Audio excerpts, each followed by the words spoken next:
Apa itu dasar dasar jurnalisme yang berlaku universal? Kita semua tahu bahwa jurnalisme itu bekerja untuk kebenaran. Sementara kalau konten yang tidak tunduk pada dasar dari jurnalisme yang berlaku global, yang berlaku universal, ya dia hanya konten. Gitu.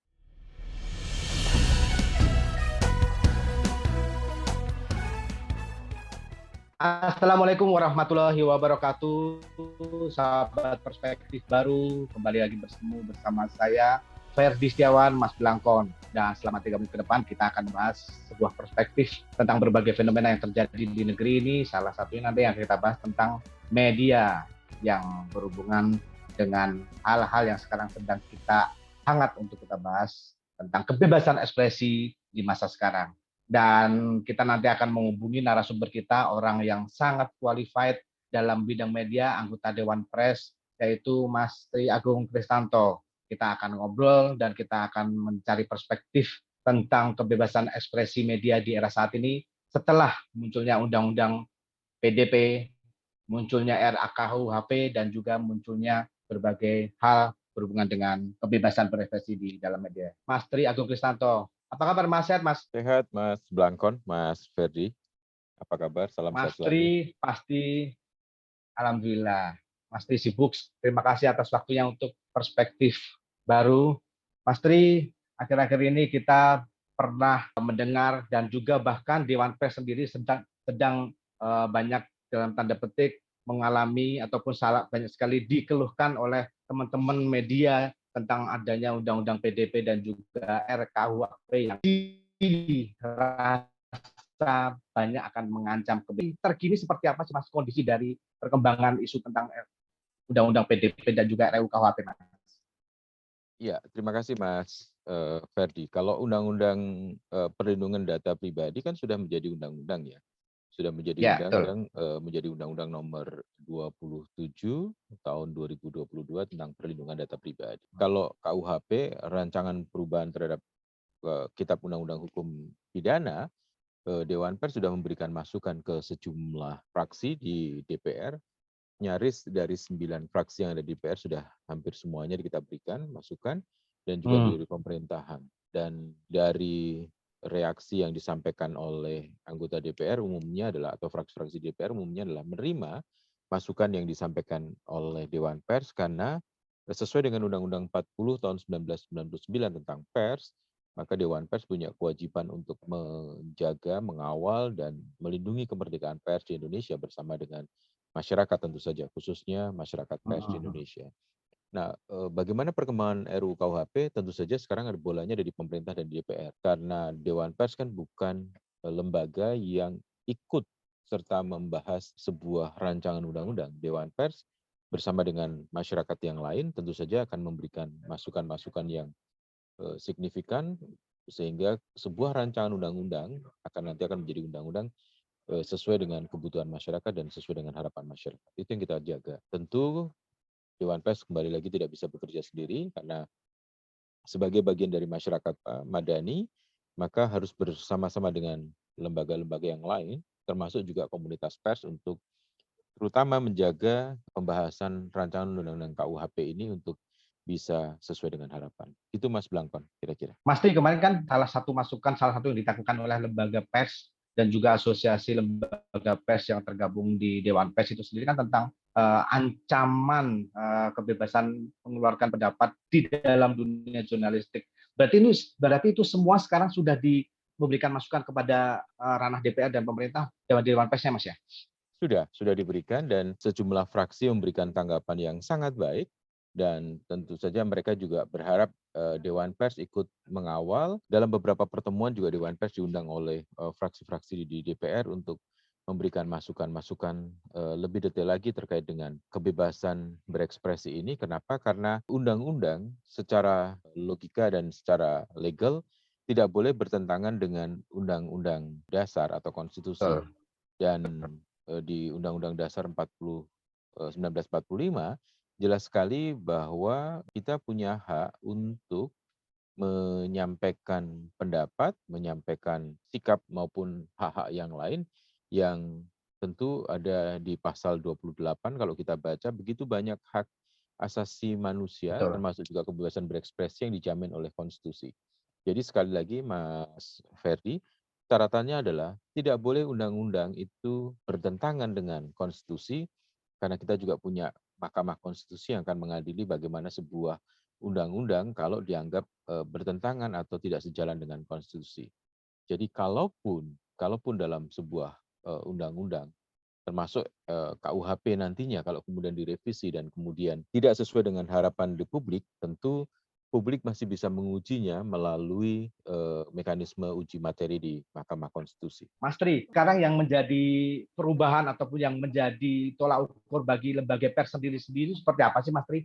Sehingga Eh, tidak mhm. terjadi seperti hal-hal yang ditakutkan oleh sejumlah lembaga pers tentang pemberitaan atau mungkin tentang hal-hal yang disampaikan kepada publik terkait dengan informasi publik. Sebenarnya kan gini, media di Indonesia itu sudah sangat terlindungi dengan Undang-Undang 40 tahun 99 maupun konstitusi. Kalau media elektronik juga ada Undang-Undang Penyiaran, kemudian ada Undang-Undang Kebebasan Informasi Pers. Publik, ya. Jadi begitu banyak undang-undang yang menjamin atau aturan hukum yang menjamin kemerdekaan pers.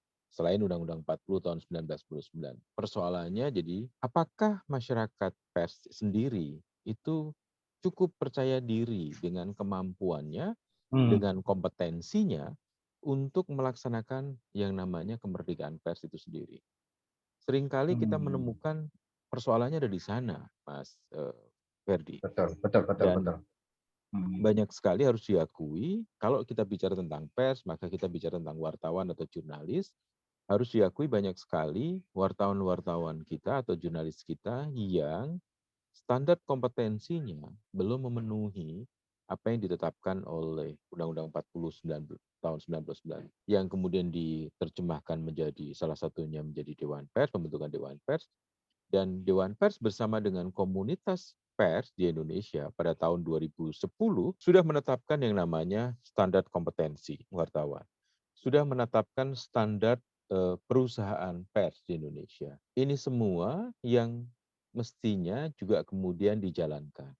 Masalahnya adalah tadi saya sebutnya, apakah wartawan atau jurnalis di Indonesia ini punya kepercayaan diri untuk memenuhi standar kompetensi itu?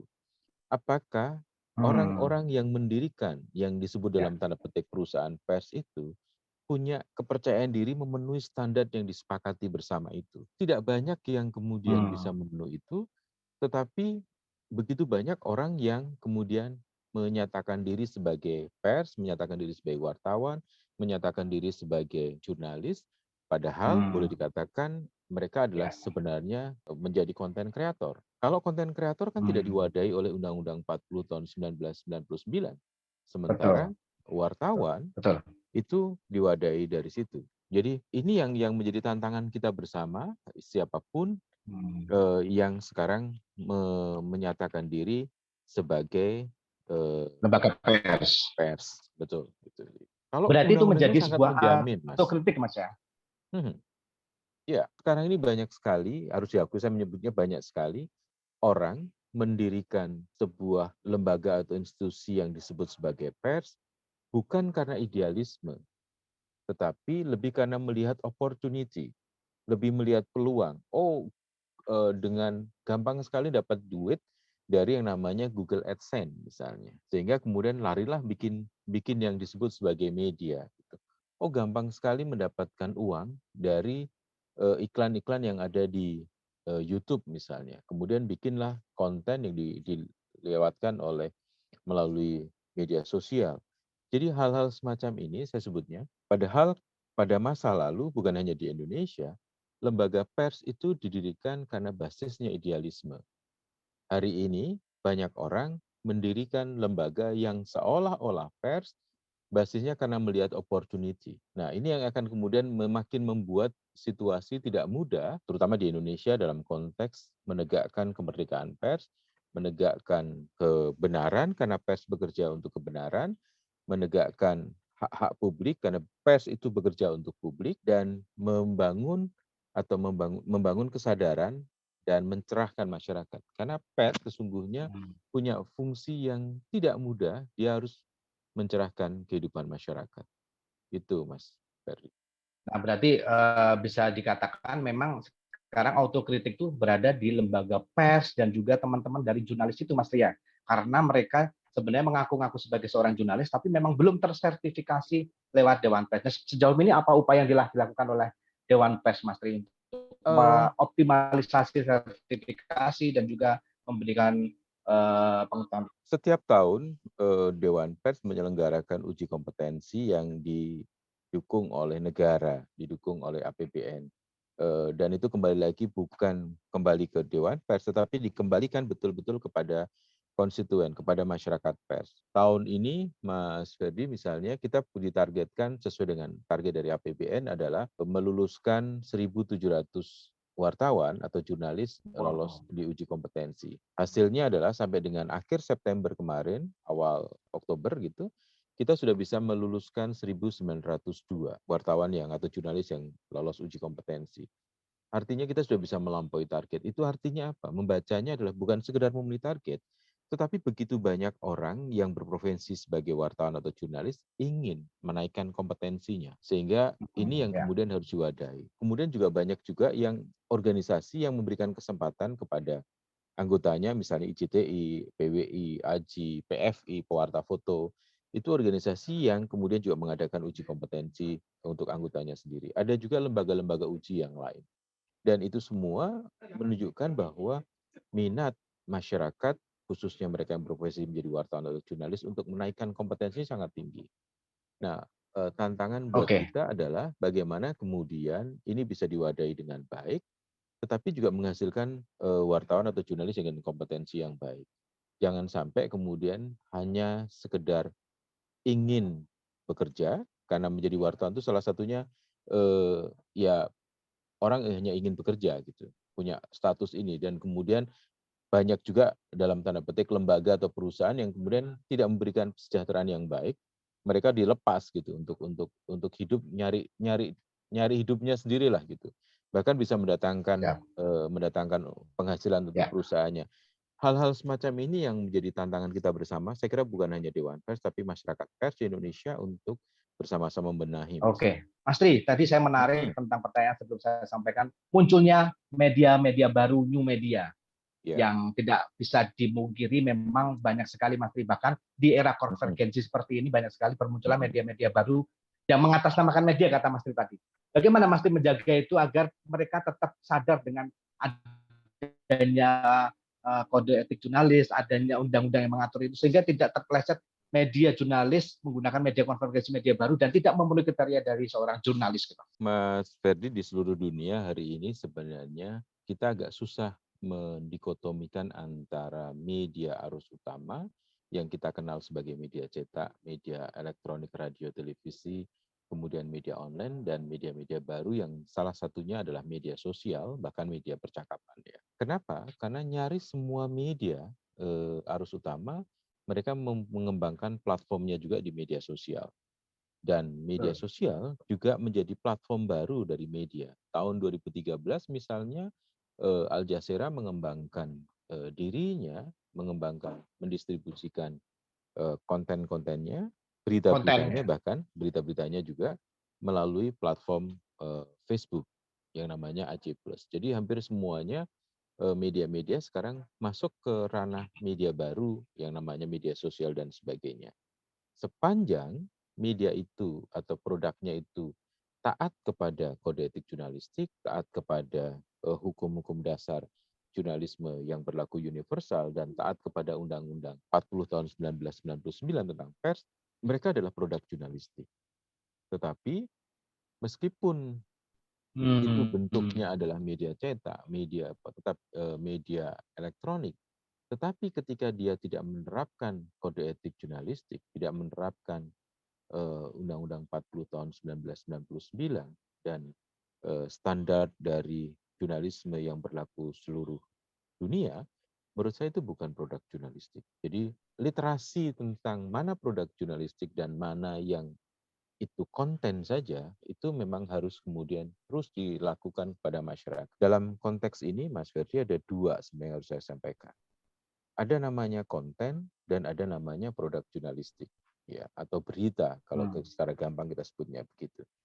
Konten itu apa? Ya semua hal informasi yang muncul di semua media itu semuanya konten. Tetapi apa bedanya dengan produk jurnalistik? Produk jurnalistik adalah konten yang tunduk kepada kode etik jurnalistik, yang Hmm, tunduk betul. kepada dasar-dasar jurnalisme, yang tunduk kepada Undang-Undang 40 tahun 1999. Apa itu dasar dasar jurnalisme yang berlaku universal? Kita semua tahu bahwa jurnalisme itu bekerja untuk kebenaran. Sementara kalau konten yang tidak tunduk pada dasar dari jurnalisme yang berlaku global, yang berlaku universal, ya dia hanya konten. Gitu. Dia nggak peduli dengan soal kebenaran. Yang kedua, jurnalisme itu bertanggung jawab pada publik. Ya. Hmm, Kalau kemudian ada sebuah konten yang dia bahkan membohongi publik, ya kita nggak bisa menyebutkan itu sebagai produk jurnalistik. Kemudian yang betul, betul. ketiga, kalau kita belajar dari 10 elemen jurnalismenya Bill Kovac dan Tom Rosenthal misalnya, yang ketiga adalah jurnalisme itu menjaga jarak yang sama dengan narasumbernya. Hmm, Kalau ada produk yang cuma satu narasumber, ya kita masih bisa bertanya, ini produk jurnalistik atau bukan? Meskipun dikerjakan oleh seorang wartawan. Ya. Kemudian yang keempat misalnya, jurnalisme itu disiplin pada verifikasi. Kalau dia tidak melakukan verifikasi, apa iya itu disebut sebagai sebuah produk produk jurnalistik. jurnalistik ya. Jadi hal-hal semacam ini yang harus terus masih ada 6 yang lainnya, tapi kembali kalau saya harus mengingatkan di dunia saat ini ada konten yang bersebaran dan konten itu berisi informasi. Iya, informasi itu kan bisa informasi yang benar, informasi yang salah, tapi dia punya informasi.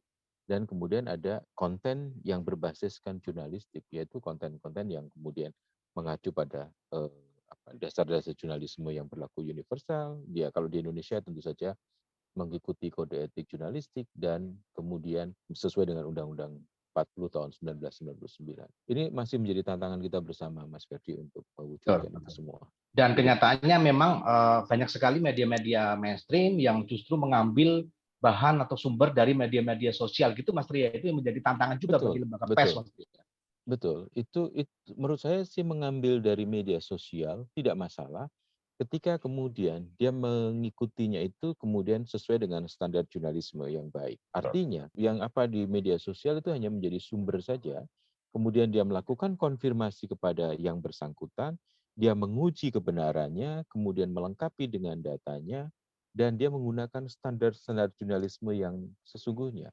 Bukan kemudian sekedar mengambil dari media sosial, dia Betul, publikasikan betul. melalui media online-nya, kemudian media online yang lain mengambil dari itu, kemudian diubah-ubah hanya demi mengejar clickbait atau mengejar Betul. AdSense gitu, supaya tidak 30% sama gitu. Nah, ini yang terjadi. Yang terjadi adalah kemudian apa yang disebut dengan multi-level quoting. Misalnya Mas Ferdi Blangkon punya media sosial, lagi ngomongin sesuatu karena Mas Ferdi Blangkon adalah public figure, kemudian diambil oleh media sebuah media wartawan di media online atau di media apapun kemudian diambil tanpa konfirmasi, kemudian diturunkan begitu saja satu sumber, kemudian ditambah-tambahin dengan apa dibolak-balik gitu. Terus kemudian media lain lagi ngambil lagi. Nah ini yang terjadi dan ini yang makin memperburuk wajah pers di Indonesia. Ya, Kenapa? Karena tadi setuju kita sama kembali pada Mas awal Tri. pertanyaan tadi, bagaimana kemudian media, wartawan itu punya percaya diri bahwa dia betul-betul menerapkan standar kompetensinya dengan baik, dia menerapkan standar perusahaannya dengan baik, dia menerapkan dasar-dasar jurnalismenya dengan baik, dia menerapkan kode etik dengan baik, dan undang-undang tentu saja. Nah, kalau dia punya kepercayaan diri untuk itu, ya dia harusnya nggak ada masalah. Yang terjadi adalah dia Baik. mencoba mengejar peluang saja dengan mengabaikan idealisme. Mas Tri, terima kasih Hmm, perspektifnya tentang media dan juga kebebasan berekspresi di media yang tadi sudah dijelaskan runut dari ya, ketidaktakutan kita terhadap kebebasan berekspresi kan memang sudah dilakukan, dikonfirmasikan kepada DPR dan pemerintah, dan Mas Tri tadi juga sudah menerangkan tentang tantangan era media baru dan memberikan masukan. Terima kasih Mas Tri atas perspektifnya kepada perspektif baru. sama-sama Mas Ferdi Blangkon.